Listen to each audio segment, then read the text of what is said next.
Olá você, eu sou a jornalista Marta Gonzalez e em cada episódio entrevisto um brasileiro que vai nos falar das dores e delícias de viver no estrangeiro. Aqui você viaja sem sair de casa e aprende sobre novas culturas com informações que fogem do lugar comum.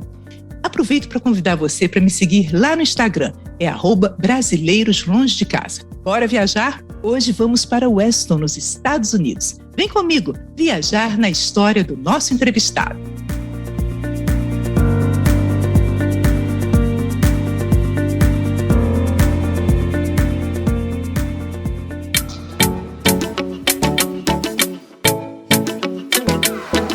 Weston é uma cidade localizada no estado americano da Flórida, a cerca de 50 quilômetros da badalada Miami. Weston foi considerada pela empresa de segurança Safe Home como a terceira cidade mais segura do país para viver.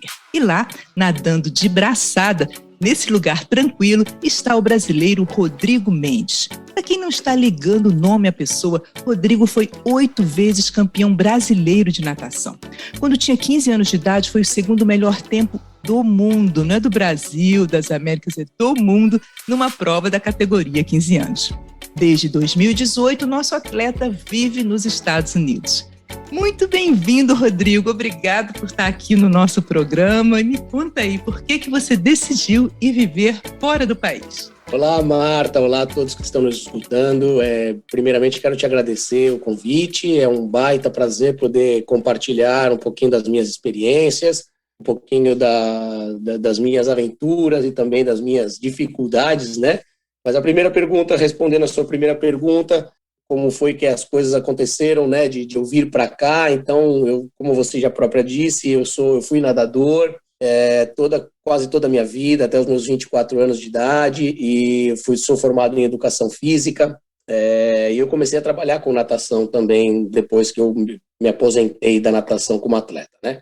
Então, comecei a dar treino de natação, trabalhei em alguns lugares em São Paulo, né, onde eu residia. Bom, o começo da minha história aqui, na verdade, eu fui convidado, né, para vir trabalhar num clube, não nesse onde eu trabalho hoje. Eu vim convidado a trabalhar como técnico de uma molecada de 9 a 11, 12 anos. E esse processo foi bem traumático a início, né? Porque eu deveria entrar com um visto de trabalho, e esse visto de trabalho acabou não dando certo, e eu tive que aplicar um visto de residência. Então foi traumático porque eu vim sozinho e deixei minha família no Brasil, esposa e filhos, e só que até hoje eles estão lá e eu não consegui trazer eles para cá porque o processo ainda não terminou.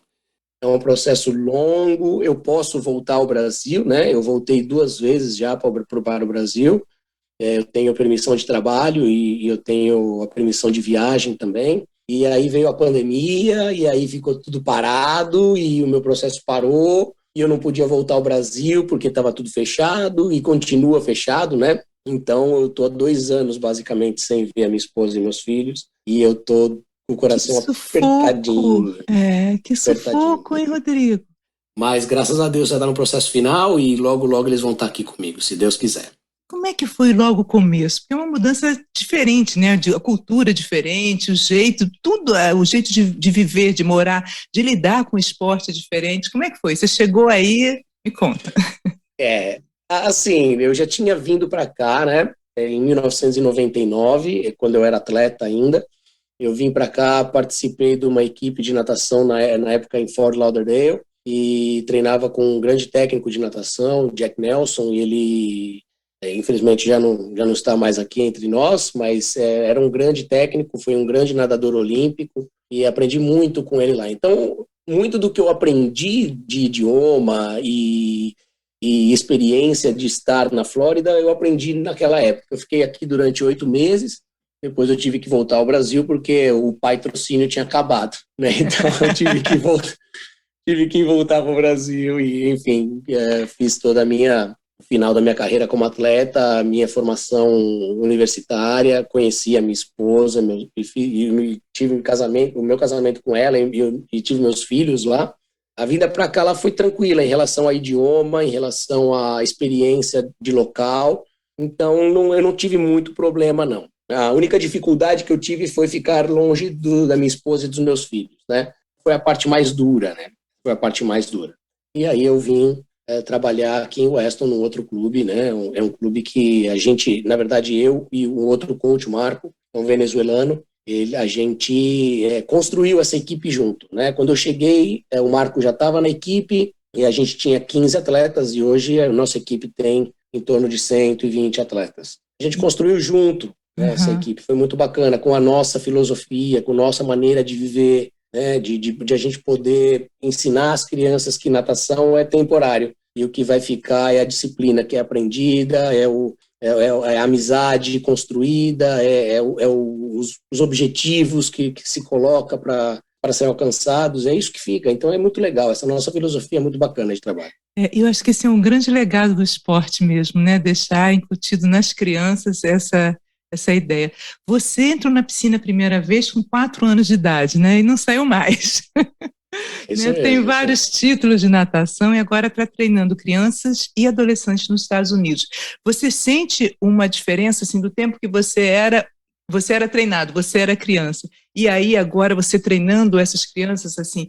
O que eu quero saber é se aqui a gente já fica, se o Brasil já pensa em preparar os atletas, e como é que é aí nos Estados Unidos? Se eles já olham, já tem um olheiro que diz, esse cara vai ser atleta, vamos investir nele. Como é que funciona? Qual a diferença? Existe uma diferença grande, né? Então, comparando a época que eu era nadador para a época de hoje, existe uma diferença muito, muito grande.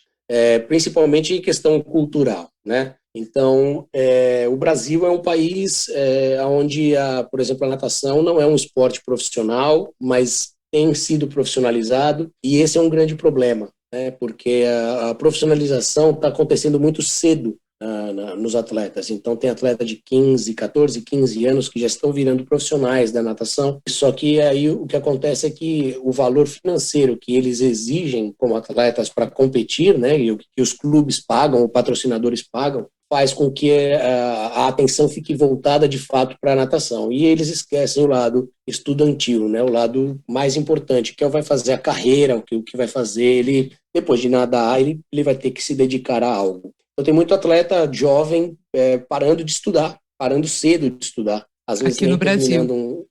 às vezes nem terminando o ensino médio.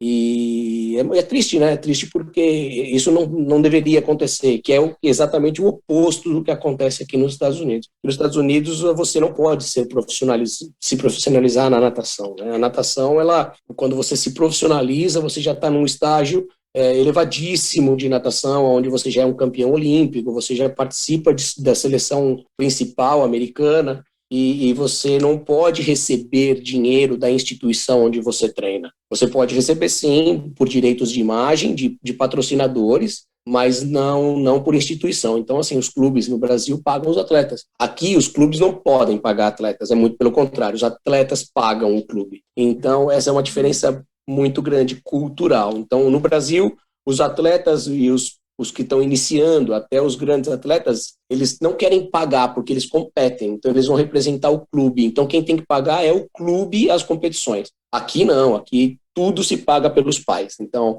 paga treinamento mensal, paga viagem, paga competição, paga comida, paga tudo. E ainda paga os técnicos para ir trabalhar, né? Porque é um trabalho assim. Então, o clube não tem nada a ver com a equipe de natação, apesar de dar o espaço. Então, essa é uma grande diferença, onde os americanos ganham de braçadas, literalmente, da gente, né, dos brasileiros, porque os clubes que são os grandes prejudicados nessa questão, porque os associados pagam o clube no Brasil para manter os atletas no clube. Aqui não, aqui os próprios atletas pagam para se manter. E o atleta também, aí ele continua a vida dele, quer dizer, estudando, fazendo tudo, porque ele está gastando dinheiro para fazer aquele esporte.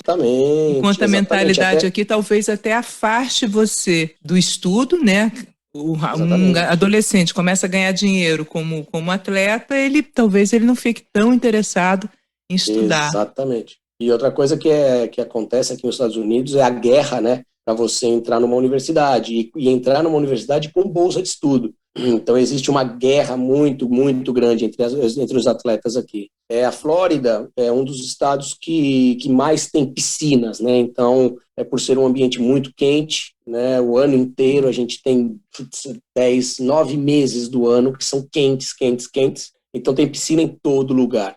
E aqui tem muita equipe de natação. Então, todo lugar que você vai tem equipe. Então, é uma guerra muito grande para você conseguir uma bolsa de estudos, e não só por questão de resultados de natação, mas sim o resultado escolar, e conta muito isso, né? Não adianta o cara ser um excelente atleta, o melhor dos Estados Unidos, mas ser um péssimo estudante. A universidade não quer essa pessoa. Então, a universidade quer uma pessoa que tenha boas referências de estudo e também boas referências no esporte. Então, aí a probabilidade de você alcançar um 100% de bolsa aqui é mais fácil nos Estados Unidos. Interessante isso, né? E a dedicação do atleta é similar porque a gente fica com a impressão, a gente que é de fora, não é do esporte, não, mas então no Brasil a pessoa vai ter mais tempo para treinar, porque ela não se dedica tanto à escola, ou não? Então, o que você percebe é a seguinte, a quantidade de horas que um atleta profissional treina, profissional mesmo de natação no Brasil, em termos de prática da atividade, porque o atleta profissional, ele vive 24 horas para o esporte, né? Então, é 24 horas treinando como? Porque o cara precisa descansar, o cara precisa dormir, o cara precisa comer, o cara precisa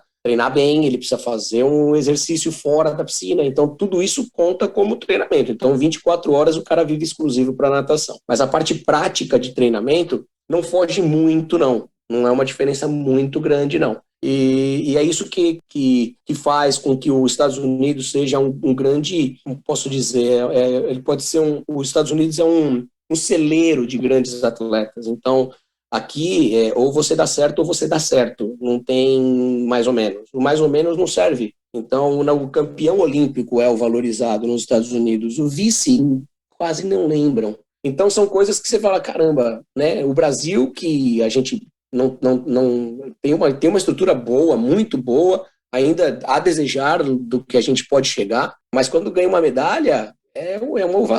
A gente é ovacionado, né? Então, vou dar um exemplo básico, rápido aqui. O atleta nadador Bruno Fratos, que talvez você já conheça, ele ganhou medalha de bronze na Olimpíada agora de Tóquio, e ele mora aqui na Flórida, meu amigo também, inclusive eu estive com ele hoje, e ele ganhou medalha de bronze. Os meus atletas sabem porque eu falo dele para os meus atletas. Então ele vai para a competição, os atletas vêm. E aí, quando a gente trouxe ele para o clube, que legal, os atletas ficaram loucos, porque eles conheciam, mas e as outras pessoas do clube? Nem sabiam quem era o Bruno Fratos. E foi um terceiro lugar numa Olimpíada. Mas isso parece uma coisa do americano também, né, Rodrigo? De valorizar, assim, quem ganha e tem tudo, mas os demais... Totalmente. Os americanos os americanos não sabem perder, na verdade, né? Os americanos, eles são os caras que não querem perder por nada. Então, eles são super concorrentes, né? O tempo inteiro estão brigando pela sardinha que tem ali de bobeira para ser aproveitada. Então, eles não perdem tempo absolutamente em trabalho, em nada. É impressionante. Eu trabalho numa grande instituição, é um clube que tem 7 outros clubes nos Estados Unidos, e uma das instituições está no Canadá, e é uma grande instituição. E as reuniões, quando tem reunião, quanto tempo de reunião? 30 minutos, e é 30 minutos cronometrado. E qual é o tema? O tema é esse. E não vai fugir do assunto, e você vai ficar no tema. São coisinhas que eu sinto diferença do que era no Brasil e do que é hoje, né? E você, com a sua experiência, né, de campeão mesmo, de nadador, e agora vivendo em outra cultura, claro que são várias coisas que o Brasil tem que fazer para melhorar na natação, mas o que você acha que seria assim, o principal, o mais importante que deveria ser feito para que a gente formasse mais e mais atletas? Bom, falando da natação, tá? Sim. Que é o esporte que eu conheço muito, muito mesmo. Sim. Eu acho que, cara, de verdade, o Brasil teria que começar pela educação, dar valor à educação, porque nada se pode chegar a lugar nenhum sem a educação. Se a gente não aprende... Eu escutei uma vez uma coisa muito legal que participei, inclusive, de uma das palestras do meu pai. Meu pai é um palestrante que, enfim, fala muito sobre como ser bem-sucedido na vida, e não profissionalmente, mas na vida, a gente não tem o direito de se levantar para ensinar se a gente não tem a humildade de sentar e ouvir e aprender. Então, eu acho que é isso que falta de verdade no nosso país, falta valorizar os profissionais da educação, que são muito mal pagos, dão mau suporte, né, aos profissionais da educação no Brasil. Eu acho que tudo começa pela educação, né? A educação é a base de tudo. Então, se a gente começasse a fazer um celeiro de natação, começaria já na base escolar, né? Então, as escolas, por exemplo, aqui nos Estados Unidos, elas são, na região onde eu moro, as melhores escolas do sul da Flórida estão nessa região onde eu moro, em Weston. Então, as escolas, elas incentivam o esporte, elas incentivam que você participe de atos voluntários, né? E isso conta muito na universidade. Então, tudo isso é educacional, tudo isso é cultural. E tudo começa por aí. A gente tem que começar no Brasil a pensar nisso, mudar a nossa cultura em questão de educação. Muitas vezes aqui a aula de educação física é uma aula até que é relegada, né? Aquela que todo mundo falta. Exatamente. Que é aquela que o professor joga a bola, vai jogar bola, e o professor fica coçando sem fazer nada, né? Então é exatamente essa visão que as pessoas têm do profissional de educação física no Brasil e aqui que tem falta, né? Que tem muita falta do profissional de educação física, porque o americano mesmo não quer fazer isso. O americano, ele quer estar em um outro nível de aplicação. O americano não quer botar muito a mão na massa, não. O americano, ele gosta de pensar e de ganhar. Ele quer gerenciar, né? Mas fazer... Exatamente. Então, assim, pro brasileiro que vem para os Estados Unidos, que está a fim de trabalhar e meter a mão na massa, ganha dinheiro. Então, sabe, o americano, ele é o cabeça e você é o cara que vai aplicar o que eles têm na cabeça. É isso. Já aconteceu aí, assim, essas diferenças culturais, esse modo de pensar, alguma história engraçada ou de mal entendido, ou por causa do idioma, ou por causa da diferença cultural? Inusitado, que eu lembre, assim, não. Cultural? Talvez cultural, mas nada inusitado. É a questão mesmo de abraço, a questão da alta energia que nós brasileiros temos, né, de se aproximar e de estar muito... O brasileiro gosta de falar muito com as mãos, fala muito próximo. E vibra muito, né? Eu acho que o brasileiro vibra, né? O brasileiro vibra. A gente tem Bom, o brasileiro é bem visto em todos os lugares do mundo, né? A nossa população é uma população maravilhosa, tem um clima maravilhoso, uma terra rica. A gente se dá bem em qualquer lugar. Essa é a verdade. O brasileiro se dá bem em qualquer lugar no mundo. E é isso, a gente é sempre bem recebido. Mas essa questão cultural mesmo, né, eu tenho atletas brasileiros, eu tenho atletas venezuelanos, eu tenho atletas colombianos, eu tenho atletas argentinos, eu tenho atletas peruanos, eu tenho atletas de todo lugar do mundo. Tenho também atletas americanos. Então, a princípio, né, esse negócio do abraço, os próprios latinos se abraçam, então é mais fácil. Mas o próprio americano, o abraço é meio de lado, assim, tudo bem, como vai? O brasileiro tem a mania de, ia dar um tapa no ombro, e aí, como é que você tá? O americano não tem isso, então essas são as coisas inusitadas. São nuances, né? Mas aí... Não são inusitadas, são nuances, exatamente. Rodrigo, além da família, dos amigos, do que você sente mais falta aí, morando aí? Então, o que eu sinto mais falta mesmo, é da comida brasileira. Isso eu sinto muita falta. Claro, como você própria disse, eu sinto muita falta da família, sinto falta do abraço, do beijo, do cheiro, né, de cada um, dos amigos, né, mas a comida, por mais que você se dedique a fazer igual, não é igual. E assim, a comida da mamãe, né? A comida da sogra, a comida da esposa. Tem que botar. Acho bom você botar todo mundo aí, né? Olha, eu sinto muita falta da comida brasileira, né? Todos os produtos brasileiros você encontra. A diferença aí é o tempero mesmo, né? Sem dúvida. Aqui em Weston tem um estabelecimento que é de brasileiro, que é um mini mercado que eles têm, e esse mercadinho é legal, porque é um mercadinho que você vai lá e você encontra o quê? Paçoca. Você paga um pouco caro, mas vale a pena.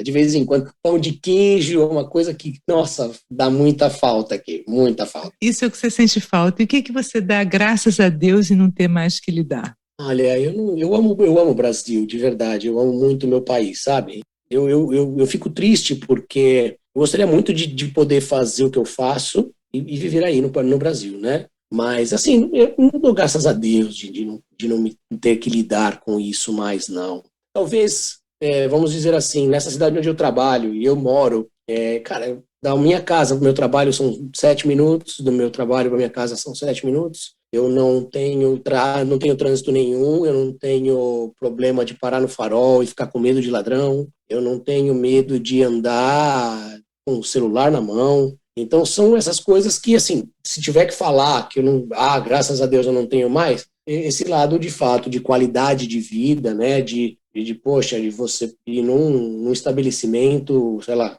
não importa, no mercado, e você esquecer um celular, se você voltar, você vai achar o seu celular lá. Claro, bandidos tem em todo lugar, mas a Sim. chance de você encontrar ela é muito mais alta do que você não achar. Então é isso, eu acho que eu não tenho nada para falar que, graças a Deus, eu não tenho que lidar mais, não. Talvez trânsito, vai, mas não.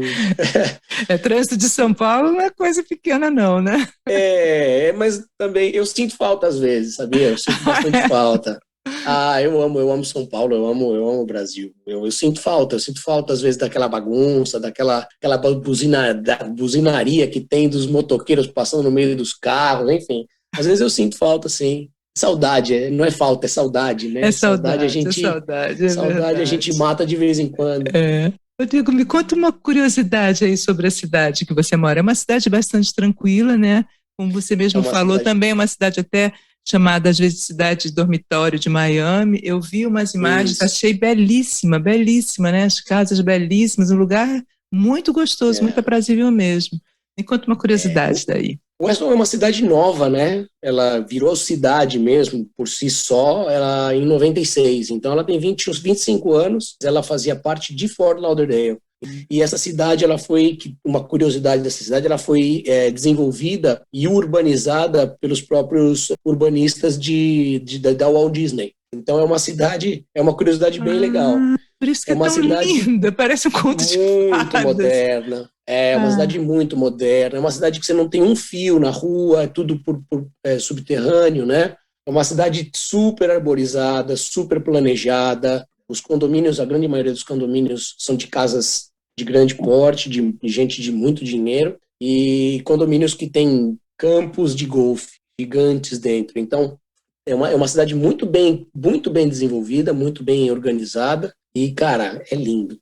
As coisas às vezes acontecem de passar aí uma tempestade tropical ou um furacãozinho pequenininho que passou por aqui, e aí você fala, puta, a cidade destrói. Você vê uma árvore, outra que cai e tal. Às vezes tem algum enchente em algum lugar porque é por excesso de água, mas 2, 3 dias depois parece que nada aconteceu. Então, assim, é tudo muito organizado, sabe? Umas coisas que são muito bacanas de ver aqui em Weston é o cuidado que as próprias pessoas têm pela cidade onde moram, sabe? Então você vê que você não vê as pessoas jogando lixo pela janela do carro. Então, cara, os jardins das avenidas são todos lindos, sempre cuidados, impecável. Uma cidade modelo mesmo, assim, aqui para o sul da Flórida, né? sim. Ela foi desenvolvida pelos caras que desenvolveram a cidade da Disney lá. Então, é uma cidade chique. Rodrigo, você já passou algum sufoco aí de tufão, de... Sim, sim. Eu a primeira vez que eu vim para cá em 99, como eu te disse, eu cheguei aqui nos Estados Unidos, cheguei aqui, 2 dias depois veio um furacão. E eu tive que, ou seja, chegar, nem estava habituado, ter que sair da cidade, né? Então eu tive que sair da cidade. E aí foi um furacão bem grande, assim, que passou. Nem lembro o nome dele qual era. E nós ficamos 2, 3 dias fora da cidade onde eu morava em Pompano, na época, e tivemos que sair. Eu morava muito próximo do mar, né, que é ainda pior. Nesse tempo de 2018 para cá, passaram alguns furacões, acho que uns 2 ou 3, mas que eu não tive que sair da cidade. De última hora, o furacão mudou de rota e não precisei sair da cidade. Então, lógico, fica dentro de casa, fecha as janelas, né? Coloca aqueles painéis de metal para proteger. Toda casa tem todo um sistema de proteção, né? Todo lugar tem um sistema de proteção. É por questão até de segurança, né, das pessoas, mas por De questão todos, né? de seguro, da sua casa. Ou seja, se você não protegeu a sua casa, passou um furacão e destruiu a sua casa, aí o problema é seu. Então, as pessoas, elas vedam mesmo para não ter problema de nada, né, de seguro, de poder, né, ressarcir o que perdeu. Mas eu não tive nenhum problema de ter que sair por causa de furacão, não. Graças a Deus, né? Mas se vocês recebem um aviso, é o quê? A imprensa avisa? Tem algum esquema? Isso é uma coisa que é uma coisa diferente que os americanos, na verdade, as pessoas, os floridenses aqui, né, tem de inusitado, de diferente, né? A gente fica o tempo inteiro ligado no Weather Channel para ver o que acontece durante o dia, porque tá tudo bem agora. A moça do tempo aí é um empregão, né? Todo mundo conhece. Tem o próprio canal. Tem um canal só de forecast, né? Só de informações de temperatura mesmo. E a gente tem aplicativos no celular de diversas coisas, né? Então eu tenho um aplicativo que é detector de raio e trovão, porque tem uma regra para a gente trabalhar, né? É uma regra da USA Swimming, que é o órgão da natação maior dos Estados Unidos e do mundo. Do mundo não que tem a FINA, né? Mas a USA Swimming é o maior órgão de natação e eles têm uma regra de segurança. Então, se tem um raio ou um trovão a menos de 10 milhas do local onde você está, você tem que tirar imediatamente as pessoas da piscina, né? Isso as piscinas abertas, tá? Não as piscinas fechadas. Como aqui na Flórida, as 99% das piscinas são abertas, você tem que tirar da piscina na hora. Então, para a gente ajudar o leigo aqui, que a gente às vezes vê as pessoas, né? Tá chovendo, e tá trovejando, tá relampejando. A gente vê muito assim, tá todo mundo num sítio, etc. Não tem problema, tá na piscina, só se estiver aqui muito perto. Como é que o leigo ele vai saber? Seria mais ou menos 10 milhas. Se você já enxergou o raio para sair da piscina, como é que é? É assim, existe momento utilidade pública. Claro, isso serve para qualquer lugar e não só aqui, né? Existem cursos de primeiros socorros que falam também aí no Brasil sobre isso. É assim, existe o lightning, né, que é o raio, e existe o ruído também que se faz. Então, a partir da luz, do raio, e o som que se emite, basicamente a distância que se está. Aqui nos Estados Unidos, a gente tem radares, né, nos clubes, nos condomínios. Então, quando tem nem que seja um trovão, e nem tem lightning, nada, não tem raio, aciona o alarme do clube ou do condomínio e você tira as crianças da água. E eles já são craques, né? Eles escutam o barulho, já sai correndo, já pega as coisas, já sabe o que tem que fazer por segurança. Então, no Brasil, que ainda não se tem muito disso, a partir do momento do raio, você conta, né? 1001, 1002, 1003, 1004, 1005, assim chegar. E quanto mais próximo do número que tiver, está muito próximo de você. Então, se você falar 1001, está 1 quilômetro, 1002 está 2 quilômetros, 1003, 3 quilômetros. Então, é da luz do raio para o ruído que se faz, né? Então, tem tudo isso aí. Interessante isso, não sabia disso. Isso se aí usa 1001, a gente usa isso aqui. Eu não lembro exatamente que palavra que usa no Brasil, mas aqui se fala, né? Sim, pelo tempo de fala mesmo, né? Pelo tempo que se leva para falar a palavra. Muito interessante. Então, crianças, saiam da piscina. Não, isso é muito sério, e é muito sério, mesmo em praia, né? Mesmo em praia, tem que tomar muito cuidado, porque em locais onde não tem muita casa, enfim, que é mais praia, onde tem muita gente na praia, onde a energia, tudo é energia, né? Então é muito perigoso, tem que tomar muito cuidado. Legal. O brasileiro que adora Miami, por que vale a pena dar uma esticada? Quando ele for a Miami, vale a pena dar uma esticada até o Weston? Eu acho que o Weston não tem muita atração. Você fala, nossa, que legal, tem parque. Não tem.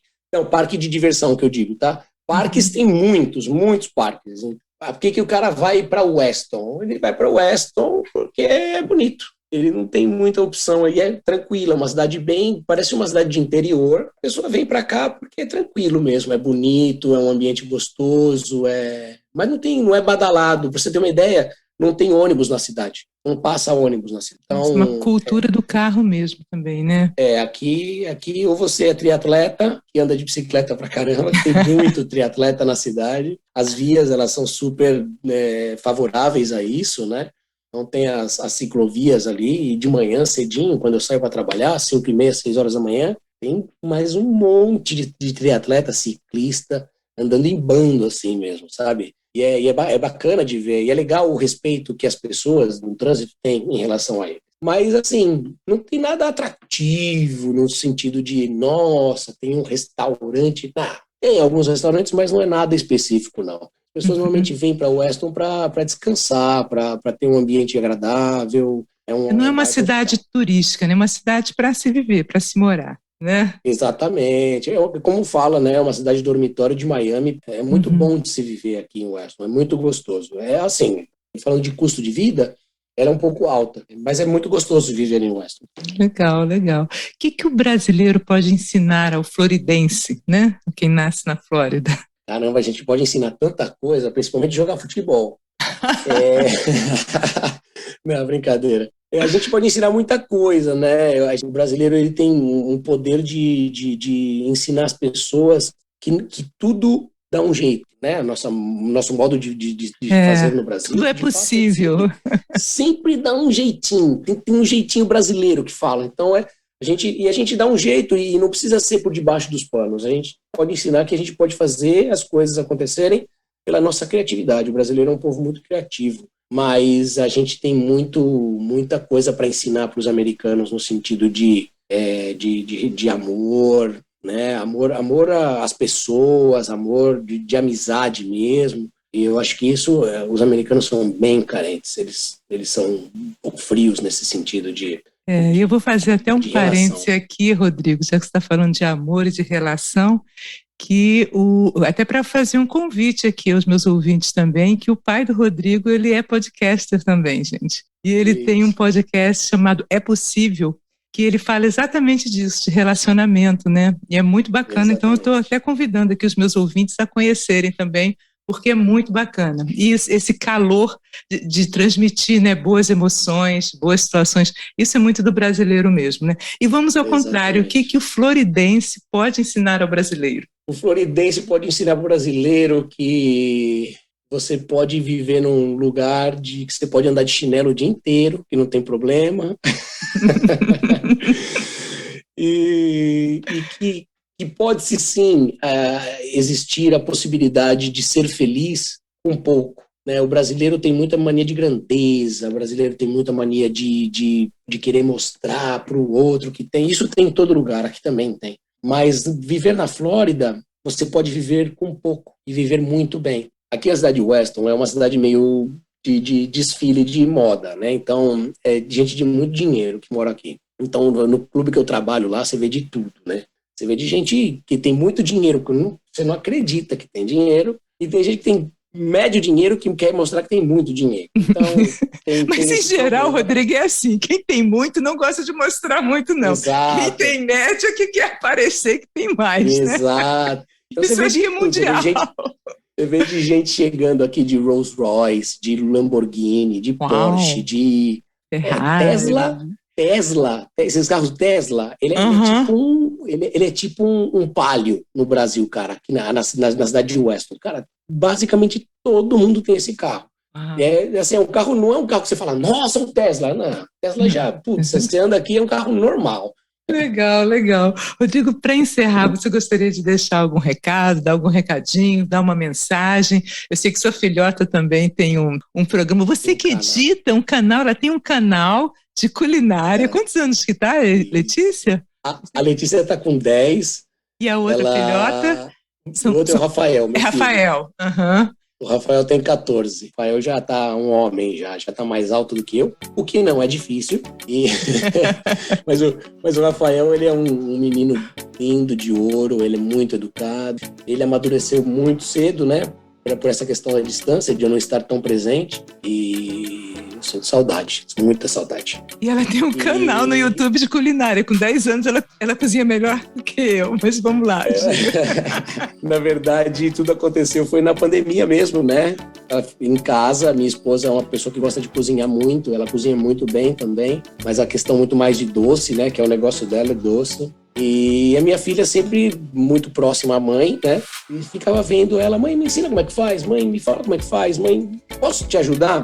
E aí ela começava a ajudar, e aí chegou um dia, ela falou, mãe, sabe o que eu pensei? A gente podia fazer um Instagram pra mim, um canal no YouTube, e eu começo a cozinhar, o que você acha? Ela falou, filha, mas tem que ver como é que vai fazer pra editar esses vídeos e tal, não sei o quê. Aí minha esposa conversou comigo, eu falei, eu não sei, mas eu aprendo. Eu aprendi a editar vídeo, então isso é bem gostoso. A gente já está há 1 ano e pouquinho fazendo, já tem mais de 70 vídeos já gravados, porque ela grava toda semana, toda terça-feira ela posta um vídeo. Agora está num processo um pouco mais difícil, porque ela tem lição para fazer e às vezes não dá tempo de fazer as receitinhas. As empadinhas, os brigadeiros.